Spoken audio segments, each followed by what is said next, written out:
लड़का क्या करता है? कॉन्डम बनाता है। Pria muda ini adalah Vijay.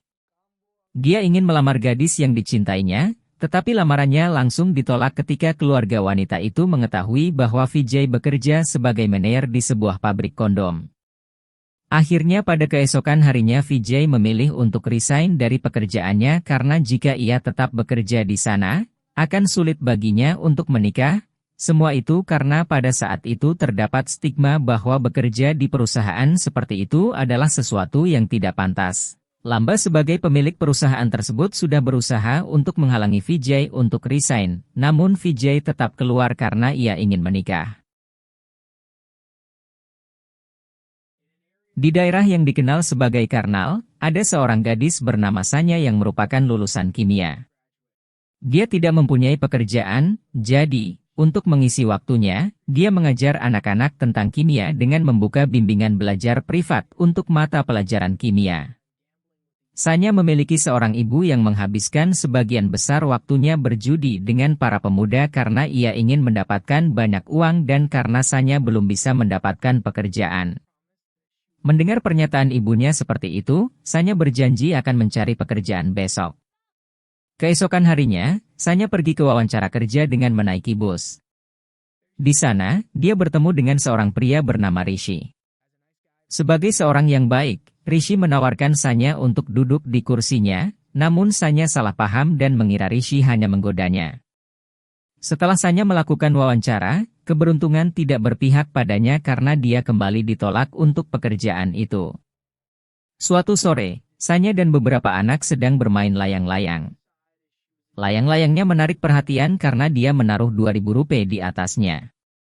Putra Lamba yang melihat hal itu juga berminat untuk memenangkan layang-layang tersebut, tetapi benang yang digunakan begitu kuat sehingga Putra Lamba menggunakan tongkat untuk mendapatkan layang-layang tersebut.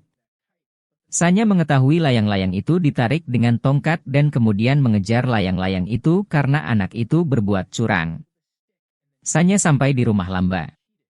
Di sisi lain, anak Lamba mencoba untuk memutuskan benang pada layang-layang tersebut tetapi dia mengalami banyak kesulitan karena benang yang digunakan Sanya sekuat baja. Ketika Sanya mencoba untuk memutuskan benang tersebut, dia dapat melakukannya dengan mudah. Hal itu membuat anak itu, termasuk Lamba yang juga ada di sana, terkejut sekaligus takjub. Sanya mengatakan bahwa itu hanya menggunakan ilmu kimia dan jika Anda memiliki ilmunya maka akan mudah untuk melakukannya. Lamba lalu bertanya tentang latar belakang Sanya. Sanya mengatakan bahwa dia adalah lulusan kimia. Lamba juga bertanya tentang pekerjaannya. Dia kemudian mengungkapkan bahwa dia menganggur dan menggunakan waktu luangnya untuk mengajar anak-anak di sekitar lingkungannya. Sanya juga menawarkan diri untuk mengajar putra Lamba jika dia mau. Setelah itu, Sanya pun pergi dari sana, sementara Lamba sangat gembira karena ia tahu bahwa ia telah menemukan pengganti Vijay yang telah mengundurkan diri. Beberapa hari kemudian, Lamba menunggu Sanya di halte bus tempat dia biasa menunggu bus. Dia kemudian mencoba menawarkan Sanya pekerjaan di perusahaan kondom miliknya. Mendengar tawaran itu, Sanya langsung marah karena merasa pekerjaan itu tidak etis. Lamba mencoba meyakinkannya bahwa pekerjaan itu tidak seburuk yang dipikirkannya dan bahwa dia harus datang ke perusahaan itu terlebih dahulu. Sanya yang belum mendapat pekerjaan akhirnya memutuskan untuk mengunjungi perusahaan Lamba. Saat berkunjung, Sanya mengatakan kepada Lamba bahwa jika dia ingin dia mengambil pekerjaan itu, dia punya satu syarat. Dia menginginkan gaji sebesar Rp50.000 per bulan dan identitasnya harus dirahasiakan sehingga tidak seorang pun tahu jika dia bekerja di sana. Lamba menyetujui syarat tersebut. Selain itu, Lamba juga punya syarat, yakni Sanya tidak boleh meninggalkan perusahaan minimal selama 1 tahun. Mereka berdua akhirnya setuju. Setelah itu, Sanya pulang ke rumah dengan gembira dan menceritakan kepada ibunya bahwa dia mendapat pekerjaan bergaji tinggi sebagai kepala pengendalian mutu di sebuah pabrik payung dengan gaji Rp50.000 per bulan. Mendengar itu, ibunya sangat senang. Keesokan harinya, Sanya mulai bekerja tepat setelah menandatangani kontrak. Lamba menjelaskan bahwa Sanya harus menjaga kualitas kondom yang mereka buat. Sanya harus melakukan serangkaian tes untuk memastikan kondom tersebut memenuhi persyaratan atau tidak seperti tes kedap udara dan sebagainya. Hari demi hari berlalu dan Sanya melakukan pekerjaannya dengan baik hingga suatu hari, ia mendapati divisi penyimpanan lateks bekerja tidak profesional. Mengetahui bahwa lateks adalah bahan utama produknya, dia tahu masalahnya fatal. Ia kemudian meminta Lamba untuk memesan lateks baru untuk digunakan dan menjelaskan cara menyimpan lateks secara aman dan higienis agar kualitasnya tetap terjaga. Beberapa waktu kemudian, Sanya datang ke pesta pertunangan temannya. Di acara tersebut, Sanya kembali bertemu dengan Rishi. Keduanya kemudian saling berkenalan. Sanya mengatakan bahwa dia bekerja sebagai kepala kice di sebuah pabrik payung sementara Rishi mengatakan bahwa dia bekerja di sebuah toko yang menjual barang-barang keagamaan milik orang tuanya. Pada kesempatan itu, Sanya juga meminta maaf kepada Rishi atas perilakunya beberapa waktu lalu saat mereka bertemu di bus. Setelah acara malam itu, mereka menjadi lebih dekat. Mereka cenderung menghabiskan waktu bersama sampai benih cinta tumbuh di antara mereka. Mereka akhirnya memutuskan untuk bertunangan, dan segera setelah itu, mereka memutuskan untuk menikah. Sementara itu, Sanya masih merahasiakan pekerjaan aslinya. Sanya kemudian meminta izin kepada Lamba untuk pergi dan Lamba dengan senang hati memberikan izin, tetapi Lamba berkata bahwa dia tidak akan datang ke pernikahannya karena dia khawatir akan mempermalukannya. Lamba hanya menyarankan bahwa hubungan harus dimulai dengan kejujuran. Namun, Sanya masih belum yakin karena keluarga Rishi sangat taat beragama. Lamba hanya menjawab bahwa pekerjaannya bukanlah sesuatu yang memalukan karena pekerjaannya telah membantu menyelamatkan banyak orang. Setelah pulang kerja, Sanya mempertimbangkan apakah dia akan jujur atau tidak. Sanya kemudian menceritakan hal tersebut kepada sang kakak karena ia belum siap untuk jujur, namun sang kakak, Anita, mengingatkan bahwa ia tidak bisa menyembunyikan semua itu selamanya. Sanya mengatakan kontraknya akan berakhir 3 bulan setelah dia menikah. Sampai saat itu, dia akan menyembunyikan pekerjaan aslinya sampai kontraknya berakhir. Tak lama kemudian, pernikahan antara Sanya dan Rishi pun dilangsungkan, dan semenjak mereka menikah, Sanya resmi menjadi keluarga Carla, keluarga yang menjadi panutan bagi warga sekitar. Dia menjadi dekat dengan anggota keluarga lainnya dalam waktu singkat dan bahkan pekerjaannya sebagai kepala kice untuk sebuah perusahaan payung menjadi kebanggaan keluarga. Suatu hari, Sanya hendak berangkat kerja ketika Rajan, saudara laki-laki Rishi meminta Rishi untuk mengantarnya bekerja. Sanya khawatir suaminya akan mengetahui pekerjaan sebenarnya jadi dia mencoba menolak, tetapi Rajan bersikeras agar Rishi mengajaknya bekerja. Dia tidak punya pilihan lain selain menerima tawaran itu. Sanya kemudian berpura-pura turun di depan sebuah pabrik payung lalu berpura-pura masuk, dan setelah suaminya pergi, Sanya kemudian melanjutkan perjalanan ke pabrik kondom. Rajan adalah seorang guru biologi di sebuah sekolah menengah atas yang terkenal. Pada hari itu materi yang akan diajarkan adalah bab reproduksi. Rajan melihat ada seorang murid laki-laki yang tidak sopan, maka demi menjaga ketertiban, ia membagi kelas menjadi laki-laki dan perempuan, namun meskipun sudah dibagi, ia tetap mengajarkan bab reproduksi secara samar-samar, menghindari materi-materi tertentu yang menurutnya tidak pantas. Keesokan harinya, putri Rajan yang bernama Lily meminta bantuan Sanya untuk mengajarkan bab reproduksi. Sanya bertanya mengapa tidak meminta Rajan saja untuk mengajarinya. Saat itulah Lily berkata bahwa ayahnya tidak ingin mengajarinya karena menurutnya itu tidak pantas, jadi dia meminta bantuan ayahnya. Lily hanya meminta penjelasan tentang alat reproduksi wanita, tetapi Sanya mengatakan bahwa semua alat reproduksi penting untuk dipelajari. Suatu sore, Sanya mendapati Nisha, istri Rajan, terbaring lemah di lantai. Setelah diperiksa oleh dokter, diketahui bahwa Nisha telah melakukan aborsi sebanyak 2 kali sebelumnya dan kini kondisinya sudah lemah. Oleh karena itu, Nisha tidak diizinkan untuk hamil lagi. Selain itu, dokter juga menyarankan agar Nisha menggunakan pengaman saat berhubungan seks. Setelah dokter pergi, Nisha mengatakan bahwa dia tidak bisa menunggu menopause agar dia tidak takut hamil lagi. Nisha juga mengatakan bahwa dirinya melakukan aborsi karena merasa sudah cukup punya anak, dan jika mengonsumsi pil KB, badannya akan sakit. Namun jika mengadu kepada suaminya hanya akan memarahinya. Tidak hanya itu, Nisha sebenarnya sudah menawarkan untuk memakai pengaman namun dia tidak mau. Dia bahkan memarahinya karena menurutnya hal itu tidak etis. Setelah pulang dari rumah sakit, Nisha melarang Sanya menceritakan semuanya kepada Rajan, namun hal itu membuat Lily sedih. Dia takut kehilangan ibunya karena ini bukan pertama kalinya dia melihat ibunya seperti itu. Lily bingung tentang apa yang harus dilakukan. Dia lalu menceritakannya pada Sanya. Keesokan harinya, Sanya yang menyadari betapa pentingnya kontrasepsi, ia merobek kontraknya di depan Lamba. Dia berkata bahwa dia akan bekerja di sana selama sisa hidupnya dengan sepenuh hatinya untuk menyelamatkan wanita itu. Sanya terus berupaya meningkatkan kualitas produk. Sanya meningkatkan manajemen produksi dan hasil pengujian menunjukkan bahwa kualitas keselamatan mencapai 97%. Tak hanya itu, Sanya juga meminta Rishi untuk menggunakan pengaman saat berhubungan seks. Rishi awalnya menolak ide tersebut karena mereka sudah menikah, tetapi Sanya mengatakan bahwa jika mereka belum siap untuk memiliki anak, maka penting untuk menggunakan perlindungan. Dia bahkan mengancam tidak akan melakukannya jika Rishi menolak menggunakan perlindungan. Oleh karena itu, keesokan harinya, Rishi membeli kondom, meskipun ia merasa malu. Malam harinya, mereka berdua akhirnya melakukannya. Sanya senang karena Rishi menuruti keinginannya. Keesokan harinya, Sanya memberitahu Nisha bahwa Rishi telah setuju untuk menggunakan kondom dan menyarankan agar dia mencoba membujuk suaminya untuk menggunakan kondom, tetapi Nisha mengatakan bahwa suaminya sangat berbeda dari Rishi. Misi Sanya untuk menyelamatkan wanita tidak berhenti di Nisha. Sanya juga mengumpulkan para ibu untuk memberikan pendidikan seks kepada mereka. Sanya memberitahu mereka pentingnya menggunakan perlindungan saat berhubungan karena mengonsumsi terlalu banyak pil kontrasepsi dapat membahayakan tubuh.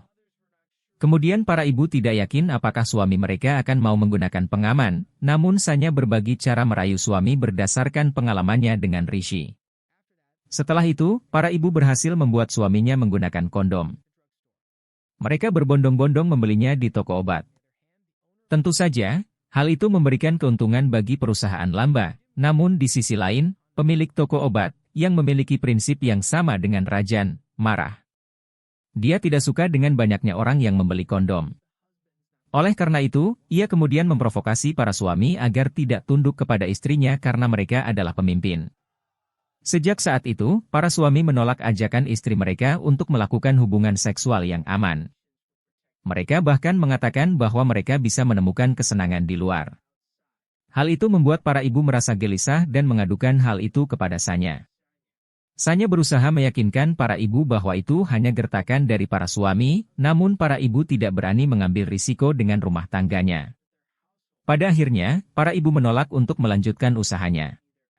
Sanya lalu bercerita kepada adiknya.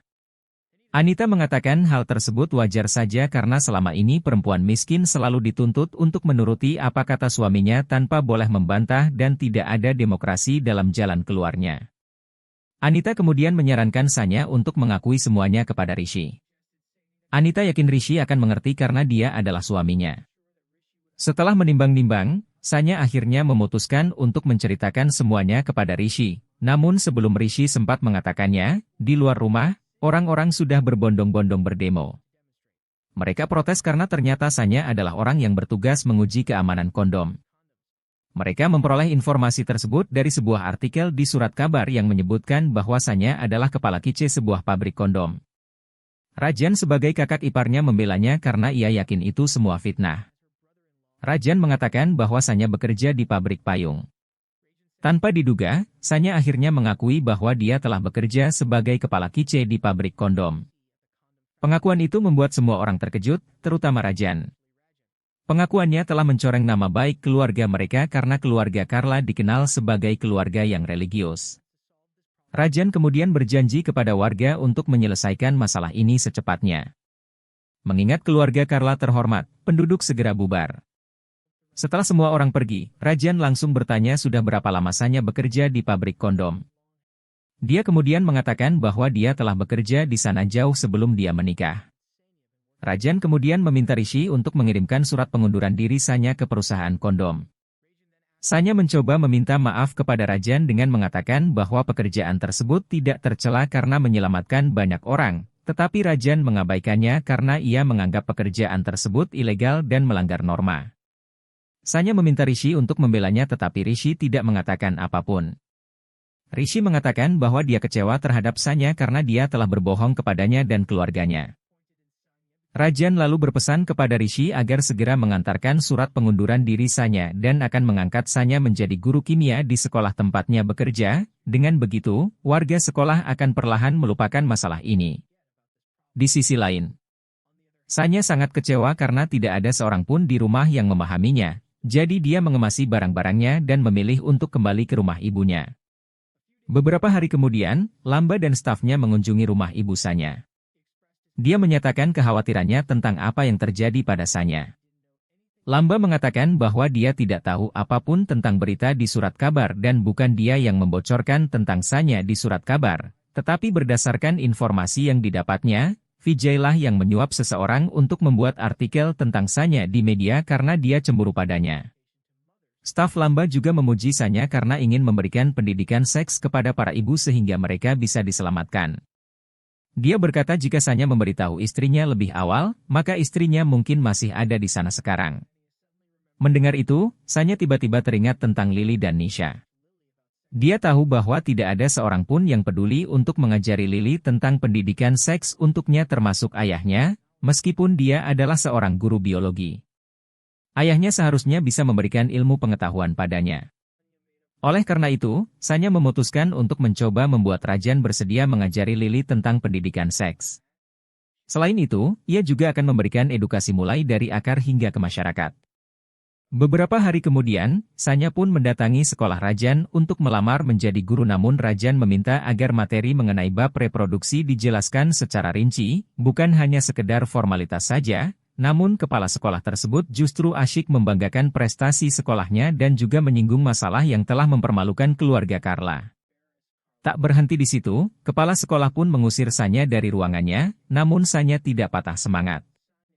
Ia kemudian mengajak para siswa untuk mempelajari bab reproduksi melalui pesan rahasia yang terdapat pada layang-layang. Sanya memperbolehkan mereka untuk menanyakan pertanyaan apa saja tentang reproduksi dan dia akan menjelaskannya secara akademis. Para siswa berbondong-bondong mengunjungi kelas Sanya yang terbuka tanpa dipungut biaya. Lily yang melihat hal itu pun ingin belajar bersama, namun Rajan melarangnya. Chalo yahan se, bhago! Tak hanya itu, Rajan juga mengusir anak-anak yang ingin belajar di kelasnya karena mengajarkan hal-hal yang tidak pantas, namun Sanya berdalih bahwa apa yang dilakukannya adalah benar karena anak-anak tersebut sedang dalam masa puber dan tidak bisa dicegah. Anak-anak mungkin merasa penasaran dengan berbagai perubahan yang terjadi pada mereka dan oleh karena itu, mereka akan mencoba mencari tahu tentangnya. Sanya mengatakan, jika tidak didampingi dan diberi ilmu yang benar, maka akan berdampak buruk bagi mereka. Di sisi lain, Rishi yang sedang dalam suasana hati yang buruk, tiba-tiba dikunjungi oleh ayahnya. Ayahnya tahu bahwa Rishi sangat merindukan Sanya. उसके बाद 1 साल तक मैं टेम्पो चलाता रहा. Ayahnya menyarankan agar dia memikirkan kembali hubungan mereka. Ayahnya lalu bercerita kepadanya tentang saat perusahaannya bangkrut, dia dulu bekerja sebagai penjagal hewan agar bisa menghidupi Rishi dan keluarganya, namun dia harus berbohong kepada keluarganya karena mereka adalah keluarga terhormat. Menurut itu, ayahnya mengatakan bahwa apa yang salah dan apa yang benar tergantung bagaimana mereka melihatnya. Ia pun menambahkan, saat ini Sanya tengah berjuang seorang diri melawan siapa saja, namun meski banyak rintangan, ia tak memperdulikan semua itu karena baginya, apa yang dilakukannya adalah benar. Ayahnya kemudian mengatakan bahwa apa yang dikatakan Sanya patut dipertimbangkan. Keesokan harinya, saat Sanya sedang menunggu murid-muridnya, dia tiba-tiba disergap oleh polisi. Rishi yang melihat hal itu langsung pergi ke tokonya untuk mengambil sejumlah uang dan menolongnya, namun saat Rishi hendak pergi, Rajan mencegahnya melakukan apa yang hendak dilakukannya. Rajan berkata bahwa dia melakukan segalanya untuk Rishi.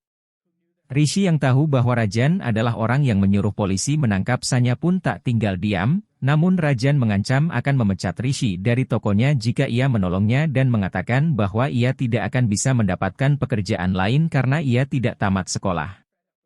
Rishi yang sudah muak dengan penghinaan yang dilayangkan kakaknya, menjawab bahwa meskipun dia berpengetahuan, Rajan hanyalah manusia yang tidak berpendidikan dan tidak punya hati nurani.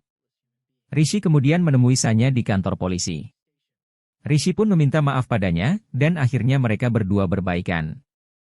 Mereka kemudian pergi ke kelas yang Sanya buat sendiri. Mereka sangat sedih ketika mendapati tempat itu dihancurkan dan semua buku menjadi basah karena hujan. Mereka mencoba menabung semampu mereka, dan tak lama kemudian, para pelajar mulai berdatangan dan melindungi mereka dari hujan.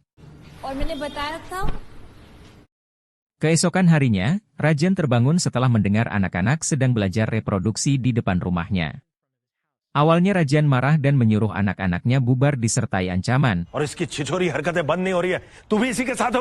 Namun kini ayah dan ibunya malah mendukung Sanya. Tak hanya itu, Nisha juga mendukung apa yang dilakukan Sanya. Ia pun menambahkan jika dirinya benar-benar mengalami 2 kali keguguran dan 2 kali aborsi karena ia tidak bisa mengeluh karena membicarakan seks merupakan hal yang terlalu tabu, apalagi perempuan tidak diperbolehkan untuk berbicara dan aktivitas seksual dianggap sebagai kewajiban tanpa mengetahui efek samping yang dapat membahayakan bagi mereka. Lily kemudian mengatakan sesuatu yang selama ini dirahasiakan, bahwa ibunya pernah dirawat di rumah sakit akibat hubungan seks yang tidak sehat. Lily berkata bahwa dia takut apa yang terjadi pada ibunya akan terjadi juga padanya. Mendengar hal itu, Rajan akhirnya menyadari betapa pentingnya pendidikan seks sejak usia dini dan Rajan akhirnya mengizinkan bab reproduksi diajarkan kepada remaja, tidak hanya di sekitar rumah mereka tetapi di seluruh Karnal. Sejak saat itu, Rajan membantu Sanya mensosialisasikan pendidikan seks dan seks aman, tetapi terlepas dari upaya mereka, India masih berjuang dengan hanya 5% seks aman yang tercatat di seluruh negeri. Thanks for watching. Don't forget to subscribe. Tell me why you have to